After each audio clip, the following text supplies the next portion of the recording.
Hello नमस्कार जितेन्द्रगिरी channel में तुम्हारू स्वागत है। लोकशाही गुजराती न्यूज़ना तंत्री जितेन्द्रगिरी अपनी साथे सीताराम बापू से सीताराम बापू તેમજ આપણી સાથે મોહનભાઈ પણ છે તેમજ અહીંના સેવકો પણ છે। તો મિત્ર આપણી સાથે મોહનભાઈ છે। મોહનભાઈ આજે બે શબ્દ બોલવાના છે કે ઘડિયાળ વિશે બોલવાના છે। હા હા તો મોહનભાઈ શું આપ કહેવા માંગો છો? જય શ્રી રામ, જય શ્રી રામ। આજના કલિક કાળની અંદર આપણે જો ભવસાગરને કંઈક પાર કરવું હોય ને કંઈક ઉતરવું હોય તો સરળ ને સરળ ઉપાય નામ સંકીર્તન તે શ્રેષ્ઠ કોઈ વસ્તુ ક્યારે છે નહીં। તો 4 યુગ થઈ ગયા, સતયુગ થયો, ત્રેતા, દ્વાપર અને કળિયુગ। તો સતયુગની અંદર ભગવાનને મેળવવા માટે હજારો વર્ષ સુધી એક સમાધિ કક્ષાની અંદર ભગવાનને મેળવતા હતા અને કઈ વર્ષો સુધી તપસ્યા કરે ત્યારે એનું સામાન્ય એવું ફળ મળતું। તો એના પછી આવ્યો ત્રેતા।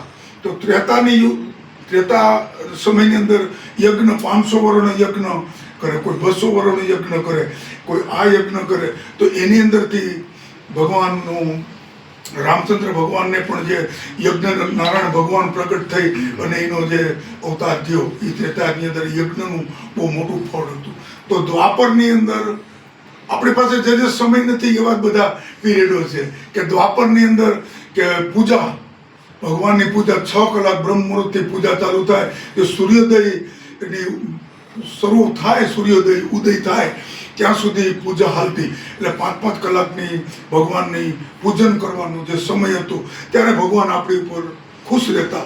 તો અત્યારે આ હળાહળ કળિયુગમાં તમે નથી તપસ્યા, તમે કે હું આપણે બધા આવી ગયા, નથી કોઈ આપણે યોગ કરી શકવાના, નથી કોઈ ધ્યાન મુદ્રામાં બેસી શકવાના, નથી કોઈ તમે યજ્ઞ કરી શકવાના કે હું કરી શકવાનો, નથી તમે એટલો સમય કોઈ પૂજન કરી શકવાનું ને એ છતાં આપણે તરવું તો એના કઈ રસ્તા તો હોય કે નહીં। તો ભગવાને આ કળિયુગમાં કલિહિ કેવલ નામ ધારા, સુમરે સુમરે ઉતરે બહુ બારા।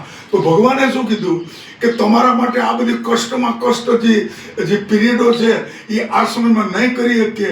એટલે ભગવાનને જ્યારે શરીરની અંદર પોતે ભગવાનના સાકેત ધામ નિવાસ પોતે પોતાનું શરીર ત્યાગ કર્યો અને ત્યારે છેલ્લે અયોધ્યાવાસીની પાછળ અયોધ્યાવાસીને કીધેલું કે મારા કરતાં મારા નામની અંદર 1000 ગણી હું તાકાત મૂકતો જાઉં, જે મારાથી જે કાર્ય નહીં થાય ને એ મારા નામ સ્મરણથી થશે, નામ સ્મરણથી થશે।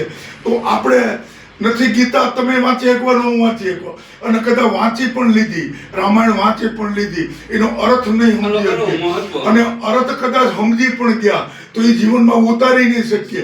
તો એમાં બધી ફાફા મારવા એનો કોઈ મિનિંગ રહેતો આપણા માટે તો કોઈ ફાયદાકારક। આપણે એને વંદન કરો, પ્રણામ કરો, પૂજા કરો અને આપણે તરવા માટે જો કોઈ સાધન હોય તો હરિનું નામ એક જ કળિયુગની અંદર છે। બીજા નંબરમાં કે પહેલા એમ માણસો કહેતા કે 200 વર્ષના સાધુ થઈ ગયા, 500 વર્ષના સાધુ થઈ ગયા, 300 વર્ષના સાધુ થઈ ગયા, તો અટાણે આપણે 70-80 વર્ષમાં હું કેમ હકેલાઈ જઈએ? એનો પણ એક પ્રશ્ન છે ને। તો એ માનવ હતા, એ દાળ રોટલી ખાતા ને આપણે દાળ રોટલી જ ખાઈએ, જે ભગવાન પ્રસાદ આપે એ આપણે ખાય। તો એનું આયુષ્ય લાંબુ શું કામ હતું?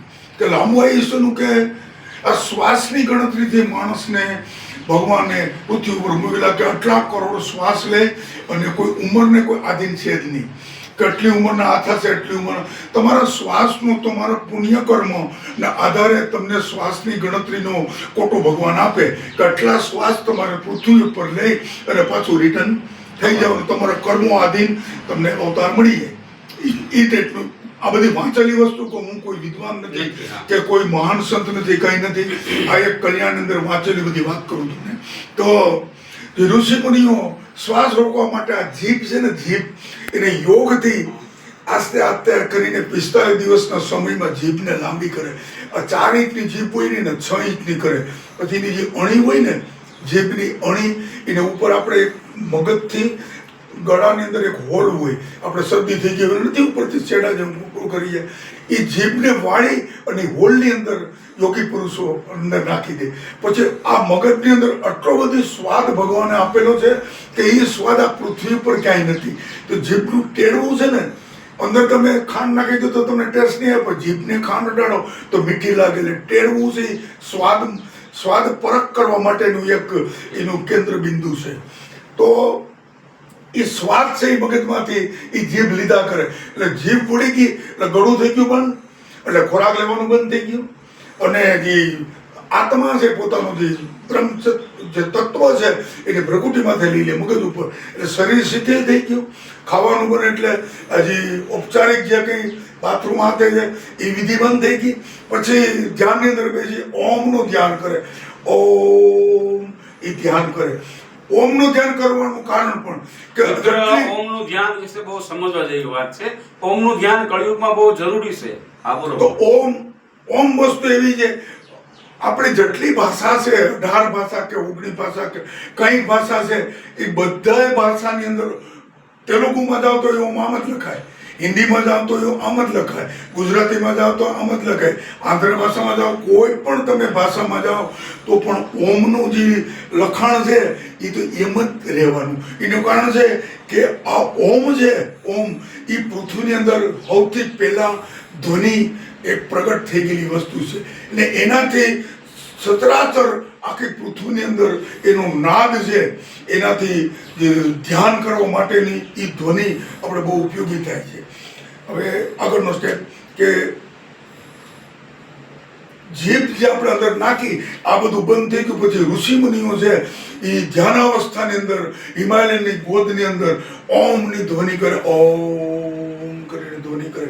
ઓમની ધ્વનિ કરે તો ઓચિતાનું એવું વાતાવરણ થઈ જાય અને બરફને આને થઈને ઋષિ માથે બરફ લાગી જાય. પછી બરફનું તો એવું છે એ ઢેફાની અંદર જામી ગયા, 100 વર્ષ સુધી બેઠા રહે, ઉપર બરફ થઈ જાય. ખાવા પીવાનું તો બંધ થઈ ગયેલું છે, જીભ અંદર છે, ટેસ્ટ આવે, આત્મા ઉપર લઈ લીધો, માણસ જીવતા જ છે, તે પતી ગઈ વાત. પછી કઈ વર્ષો, 200 વર્ષો, 400 વર્ષો, 500 વર્ષો, હજાર વર્ષના આપણે આપણા સંતોના દાખલાઓ છે, બહુ દાખલા, હજારો વર્ષોના દાખલા છે. તો પછી હવામાન બદલે, વાયુ ફરે અને બરફ પીગળે ને એની અંદરથી નીકળે બહાર, તો 2-2 ફૂટના નખ થઈ ગયા હોય, જટા અહીંથી જટા સીધી ગેટ સુધી પૂગી ગઈ હોય. આટલા વર્ષનું એનું ધ્યાન અને પોતાની જોરદાર ભક્તિના તાકાત અને ઉર્જા અને પાવરથી ઊભા થાય. હવે પૂછો કોણ સા સાલ ચલ રહા હૈ, તો 2000 ની અંદર થઈ ગયા હોય તો એ તો હાલતું હોય 2080, 800 સાલ થઈ ગયા હોય, 800 વર્ષ થઈ ગયા હોય, 500 વર્ષ થઈ ગયા. अभी धर्म का क्या चल रहा है? धर्म का तो शेष मात्र भी नहीं है, शेष मात्र भी धर्म नहीं बचा. कोई ब्राह्मण उसका कार्य नहीं कर रहा है, साधु नहीं कर रहा है, संतो नहीं कर रहा, आम आदमी नहीं कर रहा, कोई नहीं कर रहा है. धर्म तो એ છે. તો ધર્મના પ્રચાર માટે થઈને એ કોઈ વ્યક્તિને પોતાના ધ્યાન મુદ્રાથી પોતાનું જે કંઈ રૂપ જેને જોતું હોય એ રૂપ પાછું લઈ લે. 500 વર્ષની વ્યક્તિ હોય, તમારી સામે પણ ક્યારેક આવી જાય, આપણી એવી દ્રષ્ટિ નથી, આપણે દર્શન થાય. અને એ વ્યક્તિ ધર્મના પ્રચારકારો માટે પોતાનું ભક્તિ, પોતાની ઉર્જા એ કોઈ વ્યક્તિને ચૂને કે ભાઈ જીતેન્દ્રગીરી છે, મોહનભાઈ છે, મોરારી બાપુ છે, ફલાણા છે, રમેશભાઈ ઓઝા છે, પછી મોટા જે એવા પરમાત્મા હોય, જેવી કક્ષાએ પહોંચેલા વ્યક્તિ હોય, એને પોતાની પ્રેરણા અને એને સીધા એને આશીર્વાદ આપે. ધર્મનો પ્રચાર કરવા માટે બજરંગદાસ બાપા થઈ ગયા, તપસી બાપુ, એવા મહાન સંતોને કે નિસ્વાર્થ જે ભગવાનનો પ્રચાર પ્રસાર કરી શકે એવી વ્યક્તિને ચૂને. પછી પોતાની જે શક્તિ છે, હું તમને વાત કરું કે આપણે ઊભા હોય તો 25 માણા ભેગા નથી કરી શકતા, નહીં 25 લાખ ભેગા કરે. એ પોતાના જ, હું તમને વાત કરું, 18 પુરાણ છે, 18 પુરાણ વાંચવામાં 250 વર્ષ થાય. એટલું માણસનું આયુષ્ય નથી. માણસનું આયુષ્ય 70 નું ગણો ને તમે. આ બીજો સમય તો ભણવામાં ને ગણવામાં ને વૃદ્ધાવસ્થામાં ગયો. તમે 50 વર્ષ સુધી નોનસ્ટોપ તમે પ્રગતિ કરી શકો, તમારો બુદ્ધિનો વિકાસ હાથે ધર્મ પ્રચાર કરી શકો. 50 નો તમારો માપ, 20 થી 70 માં તો કોટો પૂરો સમજી ગયો, પછી યાદ ન રહીને બધું થાય. તો 18 પુરાણનું 360 નંબરનું પાનું 32 નંબરનું ઉલ્લેખ છે અને 18મો નંબરનો શ્લોક છે. એની અંદર આ ભાષાંતર છે એ આપણા ધર્મના પ્રચાર માટે. બીજું પુસ્તક ખોલે કે આ તો વેદ છે, અથર્વ વેદ 24મું પાનું અને 52મો શ્લોક છે. એની અંદર આ કહેવામાં હવે ઈ ક્યાંથી તમે આ કેવું કરી ગીતાની અંદર તો કે આટલા નંબરના પાને આ છે, આ શ્લોકનો ભાવાર્થ આ થાય. તો 18 પૂર્ણ નું જ્ઞાન મેળવવા માટે 250 વર્ષ થાય તો આપણે કેટલા જન્મ લેવા પડે તો એ આપણો મેળ પડે નહીં. તો આ વસ્તુ કઈ કામ કરે કે ભજનની ઉર્જા, એટલે ભજનની તાકાત એના સિવાય શક્ય નથી. નામ સ્મરણ, જે મોહનભાઈ વાત કરી, નામ સ્મરણ કરો, બસ ભજન કરો, હાલતા ચાલતા, બરાબર, કોઈ હાલતા ચાલતા રામને ભજો, કૃષ્ણને ભજો, જેને ભજતા હોય તે ભજો. પણ ભાઈનું એવું કેવું છે કે નામ સ્મરણ, બહુ સરસ મજાની વાત કરી કે કળિયુગની અંદર મોટા મોટું હોય તો નામ સ્મરણ, સ્મરણ ચાલુ રાખવું, બરાબર. અને વચ્ચે હમણાં વાત કરી ઓમકાર, તો આપણી પાસે જાજો સમય નથી કારણ કે વિડીયો બહુ લાંબો થશે. ઓમકાર, તો મિત્રો ઓમકારની તાકાત તો બહુ જોરદાર છે. હું તો કહું બધા લોકો ઓમકાર કરો. કઈ રીતે કરવાનું હોય ઓમકાર થોડુંક હું કહી દઉં છું. સવારના પોરમાં સ્નાન કરી આ રીતે બેસીને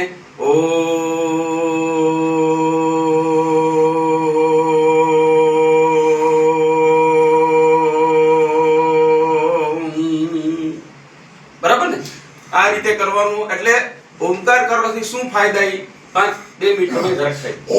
ઓમકારની અંદર શું છે કે ઓમ શબ્દ છે ઈ આપણા જે ચક્રો છે, 7 ચક્રો છે, આપણા જે આજ્ઞા ચક્ર છે, નાભી ચક્ર છે, ઈ જે ચક્રો છે એને ઉત્તેજિત કરવા માટે થઈને કે ભાઈ ભાગવતજીમાં કે જોડિયા શબ્દ આવ્યા ઓમ કરતો નાભી તમારી છે, નાભીની અંદર લાખો નાડીઓનું કનેક્શન છે. એ નાડીઓનું કનેક્શન સીધું મગજ ઉપર ગયું તો એક હાથમાં ને એક હાથમાં રહી જાય તો હાથમાં ખાલી ચડી જાય તો એ થીજી જાય. તો આપણી જે નાડીઓ જે ઉત્તેજિત, મગજ ફ્રેશ અને જે એકદમ ચેતન રહેવા માટે થઈને જે કનેક્શન નાભી ચક્ર છે એને ઉત્તેજિત સાધુ સંતો કરે અને પોતાની યાદ શક્તિ, પોતાની બુદ્ધિ અને એનો વિકાસ કરે. તો એ ઓમ એવી એક વસ્તુ છે કે તમારો નાભી ચક્રને વાઇબ્રેશન કરે, વાઇબ્રેશન ઉત્ત કરે. તેની અંદર સ્નાયુ અંદર જે લોહી છે એ જેનું સર્ક્યુલેશન મગજ ઉપર જલ્દી થાય અને તમે એકદમ આનંદનો અનુભવ તમે કરો. એવી આ ઓમની અંદર તાકાત છે. ઓમ તમે કરો તો નાભી ચક્રનું વાઇબ્રેશન થાય તો સ્નાયુની અંદર જે લોહીનું સર્ક્યુલેશન થાય એ સર્ક્યુલેશનથી મગજ છે તો મગજ તમારું પ્રફુલ્લિત થાય અને આવો જીતુભાઈ એ આનંદનો ઘૂંટડો ને કે મારા મામાનો છોકરો ક્યાં છે, કે અમારો ફૂઈનો છોકરો ક્યાં છે, આ તો ક્યાંના છે ને ક્યાં જન્મ થયો ને કેવો મને કઈ ખબર જ નહીં, પણ એ છે તો આ જીતુભાઈ. એટલે એ આનંદ છે, એ નાદ છે, નામ સંકીર્તન છે. એ નામ સંકીર્તનનું શું કહેવા માંગે કે આપણે બધી એક બાપના દીકરા છે એ પેલા એના કહેવા માંગે. તમે કંઈક કરો, હું કંઈક કરું તો વિશ્વ કલ્યાણ હેતુની ભાવના પેલી હોવી છે. તમારું કલ્યાણ થઈ જાય. લક્ષ્મણભાઈ કે મને મારા વાણમાં જ ગોળું પડી જાય ને બીજાને ડીઝલના ન રે ઈ ન હાલે. એમ કે બાપુનું કલ્યાણ કેમ થાય? બાપુ દર વર્ષે કથા કેમ બેહાડે? તમારું દિલ્હીની અંદર સન્માન નરેન્દ્ર મોદીની હસ્તે કેમ ન થાય? એવી ભાવના રાખો તો ભજન કરવા બરોબર જ છે. ભાવ કુભાવ અનખ આલસહુ નામ જપત મંગલ દિશિત સૌ. ભાવથી જપો, કુભાવથી જપો, ગમે આળસમાં જપો, ઉડતા હરિનામ સંકીર્તન એનાથી મોટી કોઈ વસ્તુ નથી. અને કળિયુગની અંદર આના સિવાય તમારી પાસે સમય નથી. આપણે કરોડપતિના દીકરા કે દાન દઈ શકીએ, નથી એવો સમય કે પૂજા કરી શકીએ, નથી એવો ટાઈમ કે યાત્રા કરી શકીએ. તો આપણા તે ભવસાગર તો તમારે મારે બેને ઉતરવાનું છે. તો નામ હાલતા ચાટતા ઉગતા બેઠતા મંત્ર મહામુનિ વિષય બિયાલ કે મેટત કઠિન કુંભ બાલ કે આદિ વિષયોનો જે ઝેર છે ને, નાગરૂપી ઝેર છે ને, એ નામ સંકીર્તનના રસથી એનો ઉદ્ધાર થાય. એ અમૃત છે. આનાથી મોટી કોઈ વસ્તુ નથી. જય ભોલેનાથ. લોકશાહી ગુજરાત ન્યૂઝના પત્રકાર જીતેન્દ્ર ગીરી. જય ભોળાનાથ. મજા આવી ગઈ.